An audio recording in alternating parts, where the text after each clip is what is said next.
Steve Kosowski with Kia Motors America is going to be my guest today, and we're going to talk about what I think is the best kept secret in the community, which is the Kia Niro EV that's coming out later this year. I took this picture myself at CES here in the United States, and later saw this prototype at CES Asia as well a couple months ago in China, Shanghai, China, and I love it. I mean, the stats, the pricing, the technical stuff is really exciting, and I'm really looking forward to this car being big part, I believe, of this whole electric car revolution, and I'm going to talk about it all to Steve coming up next. Taking over the world, electrifying the world, Eevee, electric! Welcome to the show. If this is your first time here and you're watching me on YouTube, please click the subscribe button if you want to stay up to date on everything that's going on in the world of electric cars. That way you don't miss anything as we talk about it every day here on the show, including news, reviews, and other cool stuff. And of course, I want to remind you guys that this show and this channel is sponsored by Evanex, the aftermarket accessories for Tesla. There is a discount code in the description of this video. All right, without further ado, let's talk to Steve with Kia. Steve, welcome to the show. Thank you, Alex.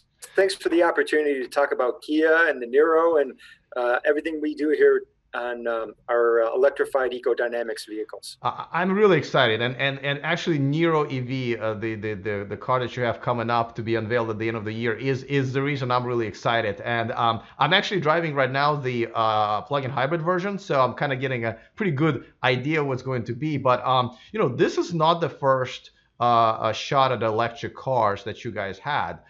Tell me a little bit about the history of Kia and electric cars, and tell me a little bit about where this whole thing going. Well, Kia's actually got quite a history in electrified propulsion and electric vehicles. Our first full battery electric vehicle was released in Korea in 2012. It was a very limited production, low volume effort on the Kia Ray, which is a small vehicle that's sold in Korea. But in the United States, our first big effort was the Soul EV. It was launched in the fourth quarter of 2014. And we're coming up now on the Niro EV and soon another next generation Soul EV. So right now we kind of look at this like this is EV 2.5 for Kia, maybe 2.0 or 2.5. But we have a very strong, very solid electrification program in place in our R&D efforts in Korea and the United States. So electrification has become a discipline within Kia Motors. And the fruits of these efforts reveal themselves in our hybrid vehicles, in our plug-in hybrid vehicles, and the electric vehicles as we're discussing. Okay, and so the reason I'm really excited is that is Niro EV. I mean, and this is something that's so you unveiled it in Vegas at the CES, and I was at the unveiling. This is like actually the picture that I feature on my show all the time. That's the one that I personally took. I absolutely love the look. I know so. Let's back up. First of all, you guys are doing something with this car that other manufacturers haven't done. Most other manufacturers, including Tesla, they build all of them pretty much from ground up. You guys already have a hybrid version of this and a plug-in hybrid version of this that's in my driver right now. So essentially what you're changing is, just fully switching to all electric technology, and the range is pretty decent, about 250 miles, right? We'll see what EPA rates it, but it's decent for sure. So you have a lot of things figured out, and this is just really the only technology you're moving in. Secondly, like you mentioned, this is a compact SUV, which is you're beating almost everybody to the market, including Tesla. They're very far away from their Model Y. And third, it's pretty affordable, just comparing to other electric cars and even regular compact SUVs. This is huge, and yet you guys have not been talking about it as much as I am even. Am I off somewhere? I mean, am I missing something, or is this could be as big potentially as I think it might be? Yes, you're absolutely on it, Alex. We've been pretty quiet, for now, just because the car's not in the market in the United States. But you've absolutely nailed it with respect to this car is completely on trend. The concept, the range, the package, the design, everything about this car is absolutely on trend. And we think that we're about 18 to 24 months ahead of the industry. If you look over the horizon a little bit and you see what's coming from competitors and so forth, it's really clear that the EV crossover is you could say the next big thing. And we're really proud of the fact that we're about 18 to 24 months ahead of the industry. And it's all of these things you're describing, which is related to the design, the range, the package, and the performance, and so on and so forth. So, the car's probably not going to come out until late fourth quarter of this year. So we're still formulating a go-to-market plan, the marketing efforts and so forth, and how the car will be presented. So we're not quite ready to talk a whole lot about it, but you're ahead of the curve on this one, Alex. Absolutely. Yeah, and so I can't wait for it because the demand for it as has to be. I mean, we see almost every car that just came out, like the Nissan Leaf and the Chevy Bolt, and they all have, and obviously the Model 3, they all have lines out of the door for. And you guys are coming out with a more affordable and a compact SUV version. So I'm excited. My question is, if you had this technology all along, where have you been? Because the plug-in hybrid has about 25 miles, and all of a sudden it's a tenfold increase in range. So it's. Okay, let me come down here for a little bit. Tell me where we're going with this, right? I mean, so obviously you guys are going to get some demand. And I don't know if you can unveil this or talk about it yet, but are you planning to roll it out all over the world, or maybe Korea first, and then Europe, and then America, whatever? Yep. And then secondly, where is this going? Do you think there will be other cars that you guys are going to be unveiling soon? Because I can't imagine this not being a success and not having another waiting list for this one as well. Yep. So a couple things. One is, kind of what took us so long. I think you asked that question a moment ago. Well, the product plan for Niro really came together in about 2012 or 2013. And as the plan progressed, we, of course, strategized to have a hybrid and then a plug-in hybrid. But the EV version really wasn't solidified until 2016. And when the Niro was launched, it became clear to us that this whole concept of a eco crossover really, really had some traction in the marketplace. So the development and the engineering really was put in place in earnest in 2016 for the EV. Now this is well after the hybrid and the plug-in hybrid were already developed. And I think what's important to know is that the development for batteries and motors and so forth takes a while. It takes a long time. But we knew we had the pieces in place to make a really strong effort with the Niro EV.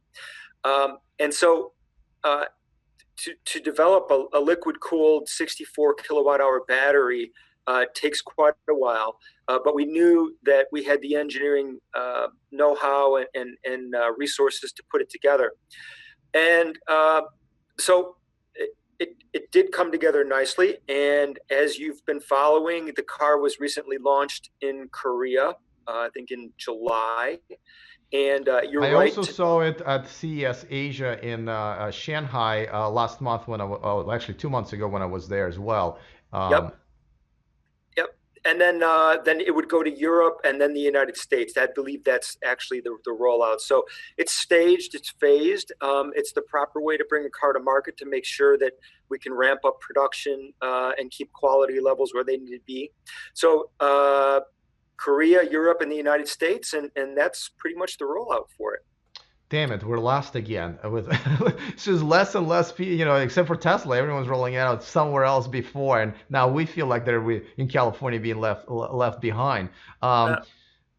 Well, Yeah. but California is definitely a primary market for the car. In our preliminary planning and so forth, we have had quite a bit of discussion with dealers in the key markets we sell electric vehicles, which are California, Oregon, Washington, Texas, Georgia, and then 8 of the Northeast states. And it's really clear that California is the primary market for these kinds of cars. The appetite for electric cars and Kias in general is really solid in California. Yeah, I mean, I see them all the time here.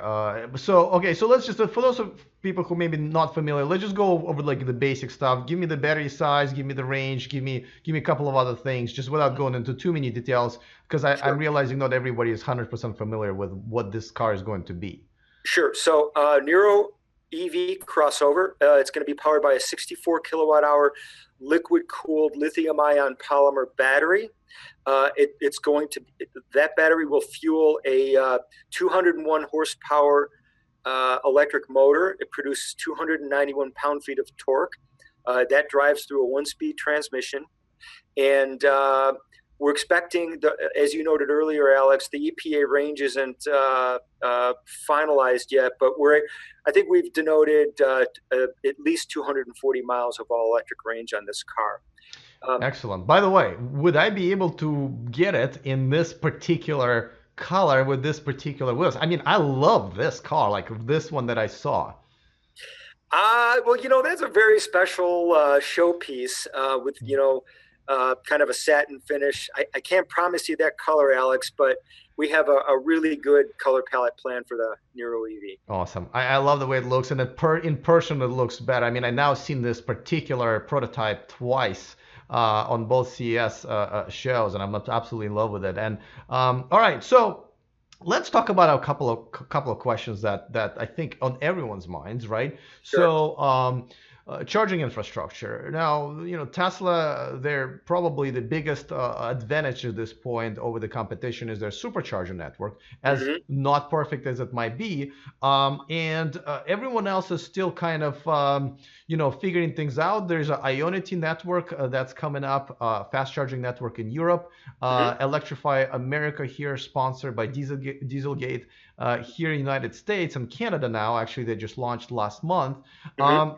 What is your vision of, basically long distance traveling and day-to-day charging? Because, no, you can't pump gas into this car. Gotta be electric. What is your vision for home charging and long distance charging for this car and for the rest of the electrified fleet for Kia?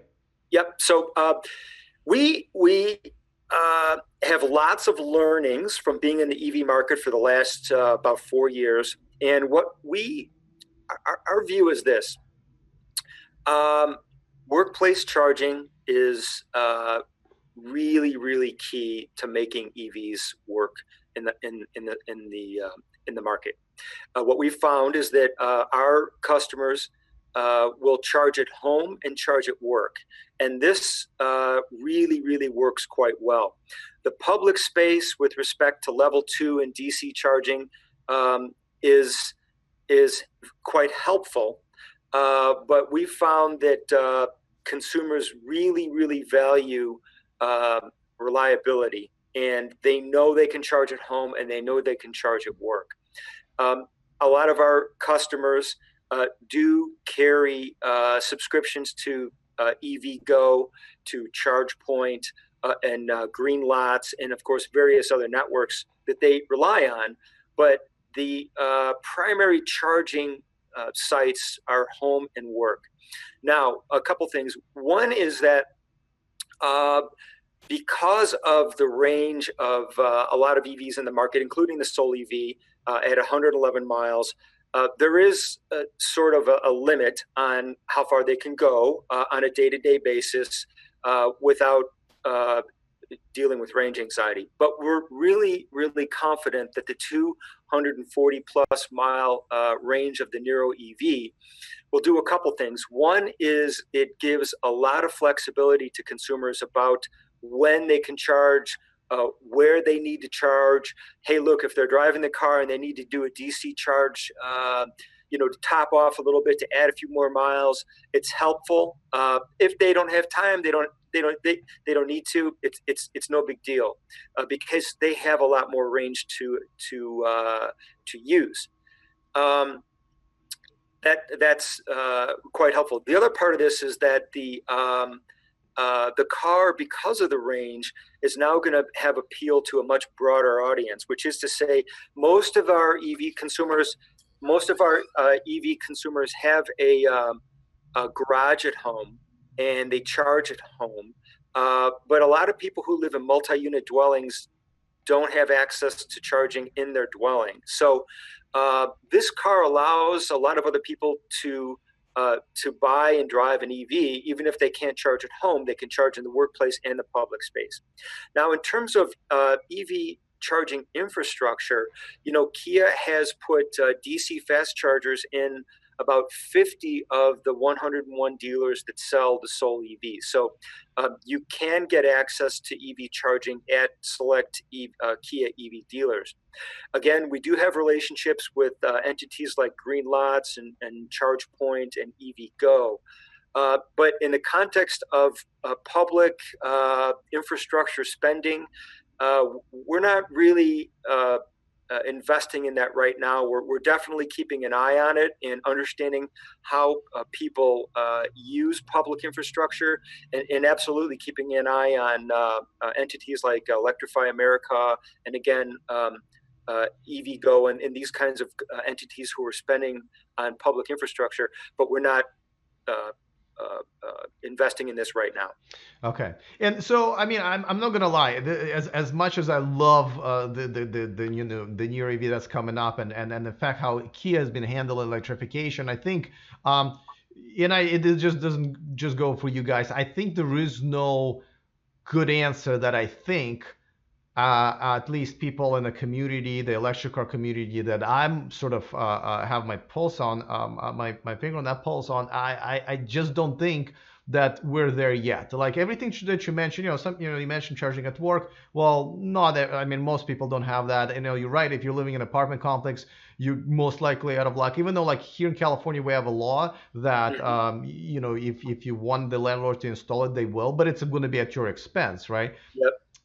I would really encourage you guys to, and almost everybody is to, somewhat maybe even step up to what some other companies are doing, where they're still investing into just their, Electrify America, or Ionity is probably even a better example, because, and this is, I'm leading to the next really, and my last question to you, and it's probably going to be the toughest one, because I don't even know the right answer is, charging and the range anxiety. What my previous question was about really is one of the biggest showstoppers here for people adopting all electric technology, even if they can afford it. I have to say that I just replaced I had two Teslas, two all electric cars. I replaced one of them with a plug-in hybrid because I'm not even 100% happy with the Tesla supercharger network. How do you think we can solve it? Because in another number I always give, where between 1% and 2% of total global sales of all cars are all electric cars, despite the fact they're just better. They're just better at this point, faster, less maintenance, and all of that cool stuff. But what do we need to do to have people who are not enthusiasts, who are not high-tech, junkies and everything, to consider that one of their next cars, and both of their next cars, or a lot of their next cars, are going to be all electric? Yeah. Well, I think what we need to do, at least as an industry, as the manufacturer, is continue to engineer and develop and market electric vehicles that are superb, that perform wonderfully, and actually to tout some of these attributes a little more specifically, which is to say that, when you drive an electric car, the torque and the performance and the acceleration and the smoothness and the quietness, these are really desirable, fun attributes, and they clearly distinguish electric vehicles from internal combustion powered vehicles. So, a lot of the marketing and advertising and efforts and so forth for electric vehicles have really tilted toward the greenness, the efficiency, the eco-ness of these kinds of cars. But the fact of the matter is the electrified vehicles, because of the torque and the linearity, the power delivery, it's quite a fun driving experience. So, it's these attributes that might be more marketable, and we'll probably see advertising and marketing tilt this way as we go forward. And I do know that there's efforts in California and the Northeast to talk about these kinds of attributes of the vehicles. But, the other part of it is maybe the broader answer is with a vehicle like the Niro EV, which is a fully electric EV crossover that's really going after the heart of the U.S. market, which is to say that the broader market has such a strong appetite for crossovers, for CUVs. And to bring a car like the Niro EV into that category really extends the battery electric vehicle concept right to the core, the heart of the U.S. market. And so I think as more and more of these kinds of fully electric EV crossovers reach the market, and there's a lot more that are coming, I think it's fair to say that the proliferation of EVs will absolutely increase. The other part of this too, Alex, is awareness.